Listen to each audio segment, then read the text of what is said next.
¿Qué tal? Les habla Jorge Gestoso. En el programa de hoy, el cambio climático y la COP28 con otro notable invitado, Arturo Barba, periodista especializado en ciencia, medio ambiente y salud, directamente desde Ciudad de México.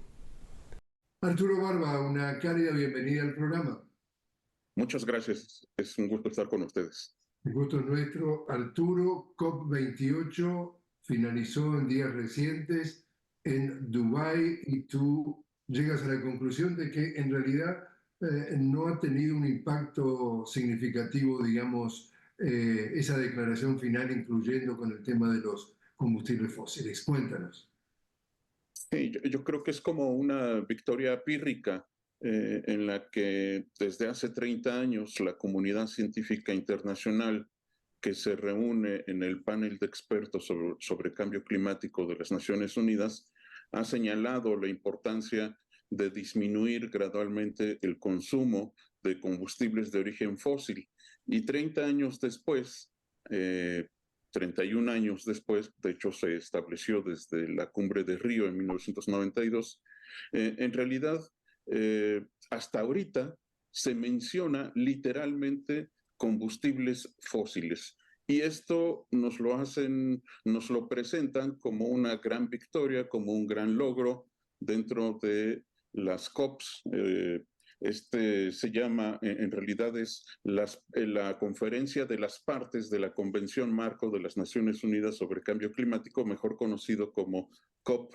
En este caso es la edición número 28. Y creo que la última gran reunión donde se obtuvo, digamos, el acuerdo más importante de los últimos años fue la COP15 que se llevó a cabo en París. En ella se estableció como meta el no rebasar los 2 grados Celsius como incremento de la temperatura desde los periodos preindustriales. En la actualidad vamos rebasando el 1.38 grados Celsius, es decir, estamos acercándonos mucho a ese límite que los científicos señalan como el punto de no retorno, es decir, en el que las distorsiones del clima van a ser más catastróficas de las que son en la actualidad. Y el hecho de haberse incluido las palabras combustibles fósiles a las declaraciones de las COPs, en realidad eso no es un gran triunfo, debería de haberse hecho desde hace mucho tiempo. Y lo más importante es que desde hace mucho tiempo deberían haberse reducido gradualmente el consumo de estos combustibles, es decir, carbón, petróleo y gas fundamentalmente. En lugar de reducirse desde hace 8 años, lo que ha ocurrido es que se ha incrementado el consumo. De hecho, este año se incrementó 1.3% el consumo de combustibles de origen fósil. Entonces, no vamos por buen camino y las reuniones de las COPs sirven fundamentalmente para hacer turismo ecológico porque acuden 50,000 personas más o menos delegados a las reuniones que ocurren cada año. Así ocurrió ahora en Dubái. Entonces, bueno, creo que en realidad es bastante limitados los resultados de la pasada COP28. Y tú haces también referencia a mucho ruido y pocas nueces con el tema de los fondos de desastres que, si bien se aprueba, en realidad no alcanza para nada. Sí, de hecho, se estableció como meta reducir, por ejemplo, el 100% del uso del carbón como combustible. Y, y en realidad no ha ocurrido así. Se siguen utilizando, por ejemplo, en México se utiliza mucho para producir energía eléctrica en las grandes empresas productoras de energía. Y esto, en lugar de reducirse, se ha incrementado en los últimos años. Sin embargo, esto no, el hecho de que países como los nuestros, de mediano y bajo desarrollo, no se hayan implementado medidas realmente importantes, en realidad eso no afectaría demasiado. México y Centroamérica, por ejemplo, producen el 1.1% de las emisiones de gases de efecto invernadero que se producen en todo el planeta. Los países que más producen, pues son, ya lo sabemos, China, Estados Unidos y varios de los países europeos. Y sin embargo, ellos tampoco han reducido significativamente la emanación de estos gases de efecto invernadero, que son los que atrapan el calor e impiden que salga de la atmósfera de la Tierra y que se incremente la temperatura en todo el planeta, ocasionando estos efectos y distorsiones climáticas por el cambio climático. Otra de las medidas que no se han adoptado es establecer un organismo internacional que realmente mida cuáles son las emisiones de cada uno de los países. Lo que ocurre hasta ahora es que cada país hace sus propias declaraciones, sus propias mediciones, y no hay manera de constatar que lo que ellos dicen sea cierto. Lo que se ha descubierto, los científicos han identificado que por lo menos el 5% de esas emanaciones son minimizadas en la mayoría de los países que más producen este tipo de gases de efecto invernadero.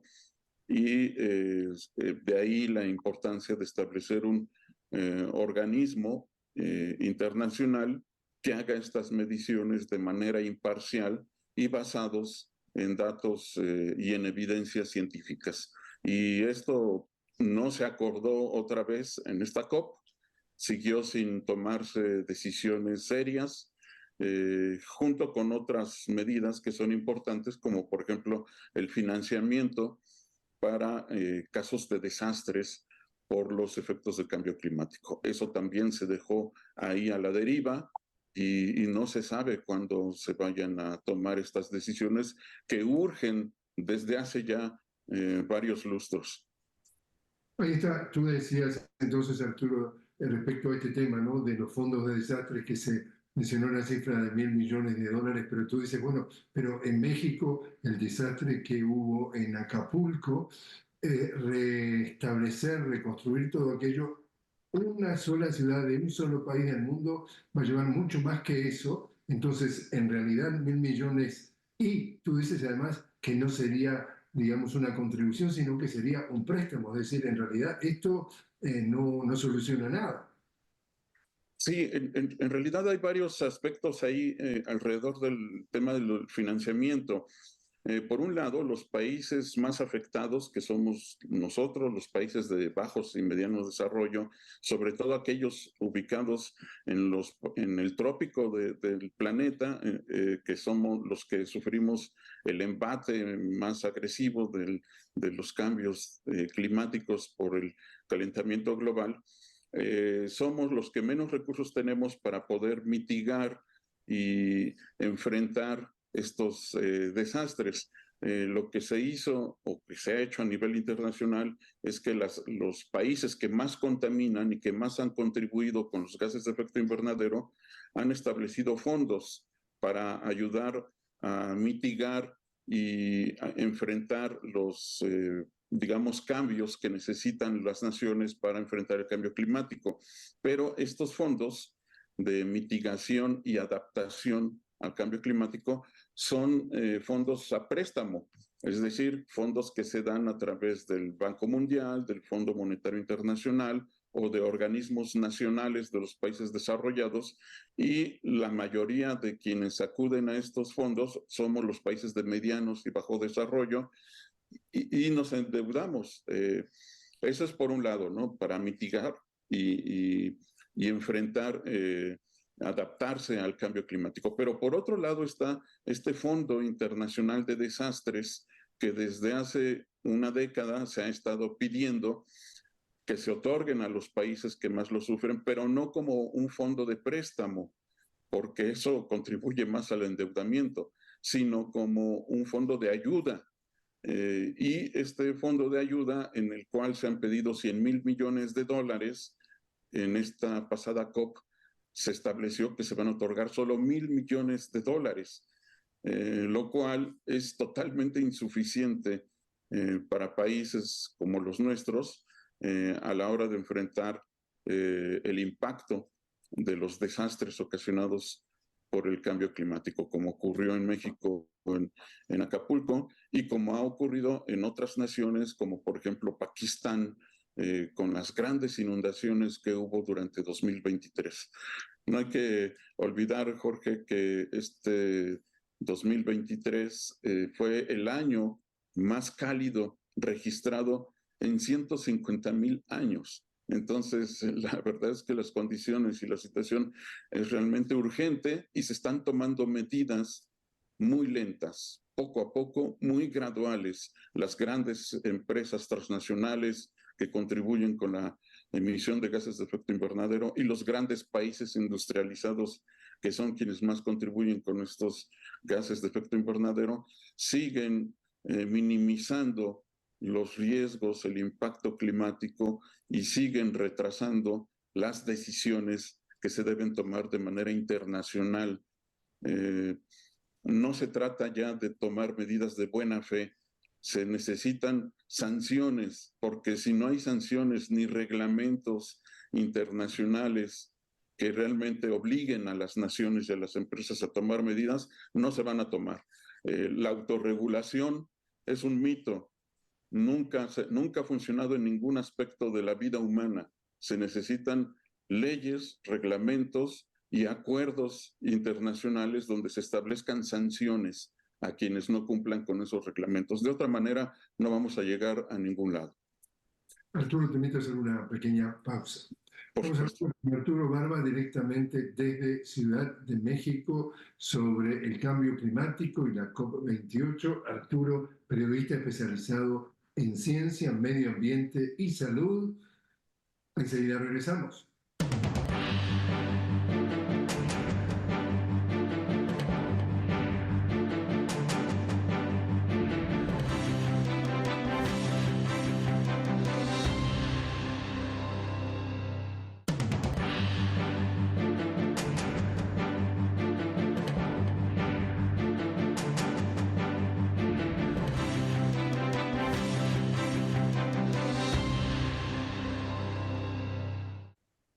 Continuamos hablando con Arturo Barba directamente desde Ciudad de México sobre cambio climático COP28. Arturo, periodista especializado en ciencia, medio ambiente y salud. Y un tema, Arturo, que puede ser realmente representativo es el doble discurso para muchos críticos de estos países calificados de desarrollados, como algunos en Europa, en donde se da este fenómeno del conflicto en Ucrania con Rusia. Entonces, Alemania, por ejemplo, que se ha venido beneficiando históricamente con un petróleo muy barato, que ha sido un sostén clave de su pujanza económica, resulta de que se le termina un poco el suministro y a qué recurre al carbón, a venir prácticamente pregonando durante años de no contaminar, pero cuando les toca el bolsillo, chau, el discurso, y lo mismo en Francia con el tema de la energía atómica, etcétera, etcétera. ¿Cómo lees tú ese cambio en el discurso o en la práctica desde ese fenómeno del tema la guerra en Ucrania?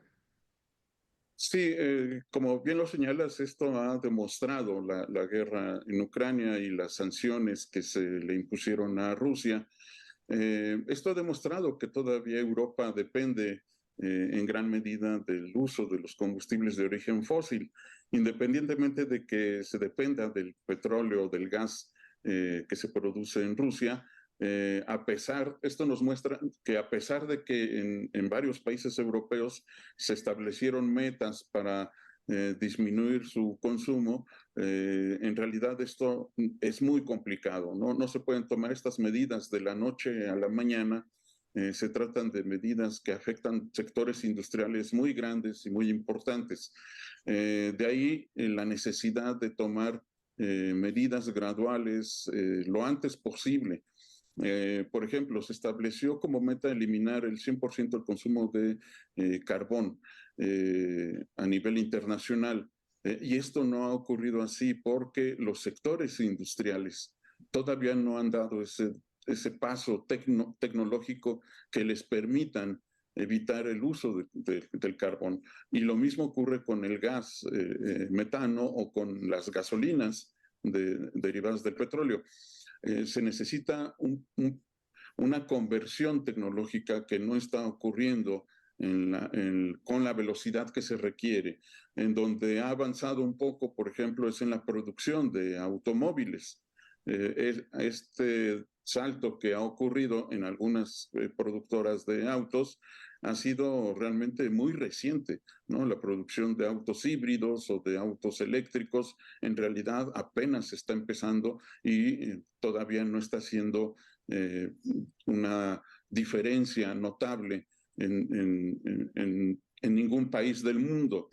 Esto nos va a tomar tiempo, nos va a tomar varios años, y aquellos países que han establecido metas ambiciosas, por ejemplo Alemania, de evitar para 2030 el uso de combustibles fósiles en el transporte, en realidad seguramente les va a tomar más tiempo.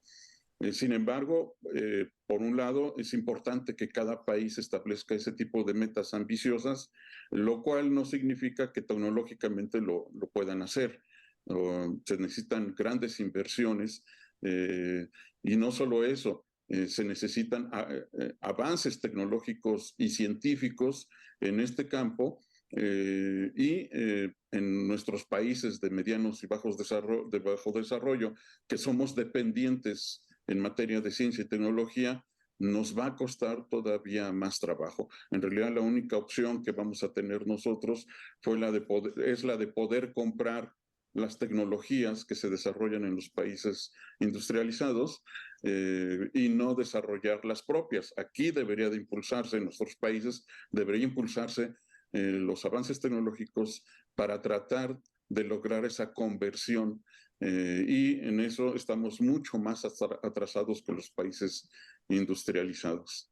En el 2023 tuve oportunidad de estar en Viena, en Austria, en un seminario que organizó la OPEP, es decir, la Organización de Países Productores de Petróleo, y el argumento que ellos hacen es que se habla de, como tú decías muy bien, entre lo que se dice y lo que es realista, se habla de que para el 2040 la transición energética ya llevaría a las energías limpias.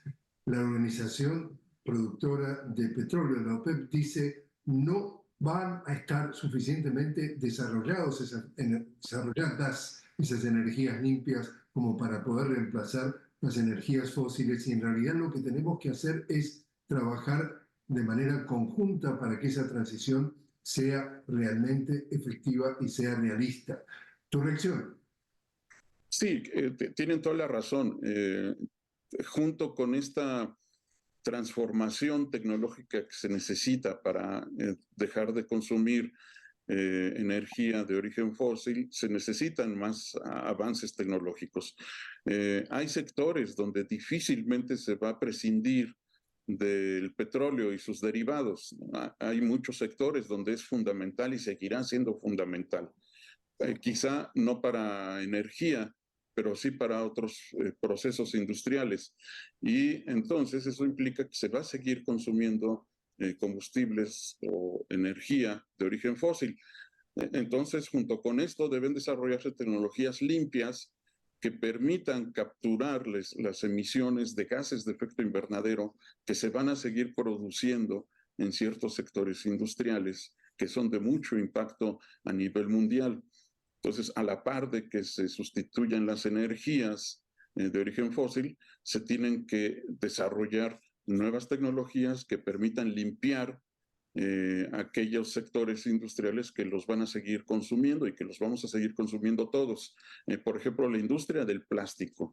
Por un lado, la industria del plástico depende totalmente del petróleo y por otro lado, es una fuente importante de contaminantes.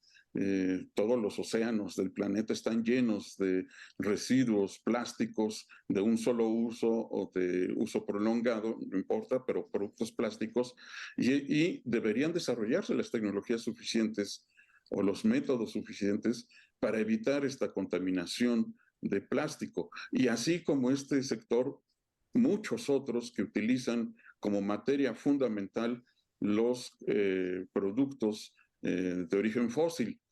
Entonces se tiene que avanzar en varios sectores a la vez de manera acelerada. Yo también considero que difícilmente vamos a hacer esta transición energética en el corto y mediano plazo, pero lo que se puede hacer es desarrollar las tecnologías para tratar de mitigar la emisión de gases y su impacto en la atmósfera del planeta. Y en este sentido, ya existen las tecnologías incipientes en distintos países, en distintas universidades, centros de investigación, se han desarrollado tecnologías que permitan capturar carbono, que permitan capturar el metano o los óxidos de nitrógeno, que son parte de los gases de efecto invernadero. Deberían de implementarse en las industrias, y en los vehículos, en muchos otros sectores, para que estos contaminantes no lleguen a la atmósfera y son los que ocasionan el incremento de las temperaturas a nivel global. Entonces son varios aspectos que se tienen que llevar a cabo a la vez, no solo centrarse, por supuesto, en el uso de los combustibles de origen fósil para la energía, sino también para otros sectores industriales. Justamente tú hablabas del aumento de la temperatura y antes tú mencionabas que lo que se está tratando, se estaría tratando de evitar sería ir más allá del aumento de 2 grados Celsius o centígrados para el 2030 de la temperatura del planeta, que ya hay serias dudas de que puedan llegar a cumplirse esas metas. Y tú dices, si se pasa ese punto de que no hay retorno, cuéntanos cómo ya en nuestra América Latina este aumento, tú decías, mencionabas cuánto, 1.3% el aumento en este 2023. ¿Cuánto eso se está reflejando en lo que vivimos en cuanto a fenómenos naturales, meteorológicos en nuestra América Latina? Sí, ya estamos, de hecho en esta pasada COP un grupo de científicos ya señalaron que el evitar que se incremente a 1.5 grados, que era, digamos, el límite ideal que se estableció en el Acuerdo de París, eso ya no se va a poder cumplir, ¿no? Eso se va a rebasar inminentemente en los próximos años, y al hablar de los próximos años es antes de 2030. Eh, entonces, lo que está ocurriendo ya en nuestro planeta y lo que va a incrementarse es, por ejemplo, países como México, Estados Unidos y Japón o Filipinas, que sufren el embate de huracanes, como el que sufrimos recientemente en Acapulco, se va a incrementar su intensidad. Lo que ocurrió con el huracán Otis es que en 24 horas pasó de ser un huracán de categoría 3 a un huracán de categoría 5. Y eso no se había visto nunca. Eh, este tipo de fenómenos extraños y complejos se van a incrementar. Va a haber más huracanes con mayor intensidad, con un comportamiento impredecible, porque la temperatura de los océanos se incrementa, la humedad también de la atmósfera se incrementa, y esto va a ocasionar fenómenos hidrometeorológicos extremos cada vez más intensos. Y esto va a ocasionar inundaciones en los asentamientos urbanos, inundaciones cada vez más severas y que van a afectar fundamentalmente a aquellos sectores más pobres que no tienen servicios, que están localizados de manera irregular en zonas de riesgo. El mayor número de asentamientos irregular ocurre en las ciudades de países de medianos y bajo desarrollo, como los nuestros, y esto va a afectar la pérdida no solo de infraestructura, sino de vidas humanas. Esto se va a ver con más frecuencia. Aquellos periodos de clima que nosotros conocíamos como verano, otoño, invierno y primavera, se van a distorsionar. Por ejemplo, ahorita en México, que es invierno, donde tradicionalmente no llueve, se están presentando muchas lluvias. De repente en México se han presentado años de veranos de 10 meses, es decir, llueve durante 10 meses, o también se incrementan las temporadas de calor y las olas de calor que tanto afectaron este año y el año en 2023 y 2022 se van a incrementar. Países de Europa van a sufrir olas de calor cada vez más intensas que van a afectar a su población y muchas vidas se van a perder como ha ocurrido hasta ahora. En las sequías se van a incrementar muchos de los lagos y de las presas donde se acumula el agua para abastecer el campo y las ciudades, se están agotando, se están evaporando.